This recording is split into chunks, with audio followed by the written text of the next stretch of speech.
فیصل آباد کی تحصیل جڑاوالا میں 16 اگست کو قرآن پاک کی بے حرمتی اور توہین رسالت کے الزامات سامنے آنے کے بعد ہجوم نے مختلف علاقوں میں مسیحی آبادیوں کو نشانہ بنایا۔ مسیحی برادری کے درجنوں گھروں کو آگ لگا دی گئی، زندگی بھر کی جمع پونجی بھی لوٹ لی گئی۔ سانحے سے قبل مسیحی آبادیوں میں زندگی پرسکون تھی اور ہنسی کھیلتی تھی، لیکن فسادات نے چند گھنٹوں میں ہی سب کچھ اجاڑ دیا۔ فیصل آباد سے رپورٹ کر رہے ہیں عرفان اللہ۔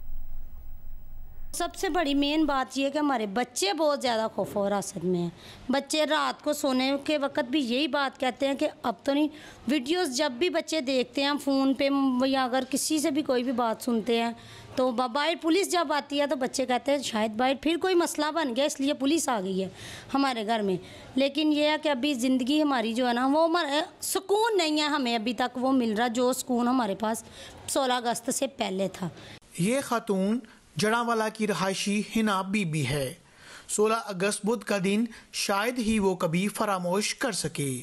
اس دن جلاؤ گراؤ، حملے، خوف اور دہشت ایسی تھی کہ کئی مسیحی خاندانوں کو اپنی جانیں بچا کر محفوظ مقامات پر منتقل ہونا پڑا۔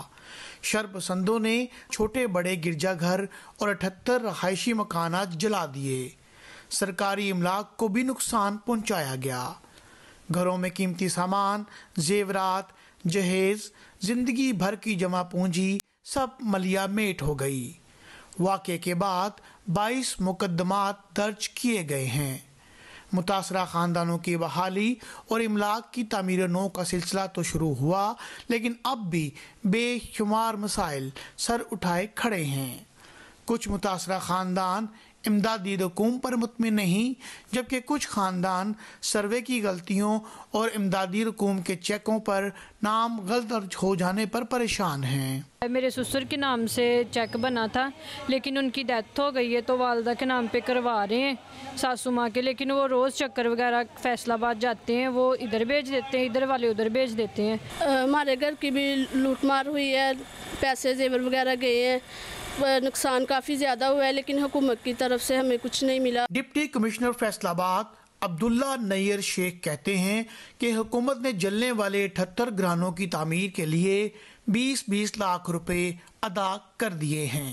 ایک ہی مکان کے رہائشی مشترکہ گھرانوں میں پیسوں کی تقسیم پر اندرونی اختلافات نظر آ رہے ہیں، جس کی وجہ سے تعمیر نو کا کام سست روی کا شکار ہے، جبکہ 22 گرجا گھروں کی تعمیر نو مکمل کروائی جا چکی ہے۔ جن کو مل گئے ہیں، کچھ لوگوں کے گھروں کے اندر خود اپنے جو ڈسپیوٹ چل رہے ہیں، جیسے ایک بندے نے چیک لیا ہے اور وہ باقی لوگوں سے اس کو نہیں کروا رہا، اب وہ گھروں کے اندر کام شروع کروانا ان کا اپنا ایک کام ہے جو انہوں نے کروانا ہے۔ وہ انتظامیہ کی طرف سے ان کو چیک دیا گیا ہے جس کو خرچ کر کے اس گھر کا کام کرایا جا سکتا ہے، اور آپ نے دیکھا ہے کافی گھروں نے اسٹارٹ کروا بھی دیا ہے۔ ضلعی انتظامیہ کا کہنا ہے کہ گھریلو سامان کے مالی نقصان کا درست اور مجموعی تخمینہ لگانا مشکل ہے، جبکہ متاثرہ مکینوں کا موقف ہے کہ ہر گھر میں افراد اور سامان کی تعداد الگ الگ ہونے پر سب کو یکساں امدادی رقوم دینا منصفانہ اقدام نہیں۔ ساتھی رپورٹر حماد احمد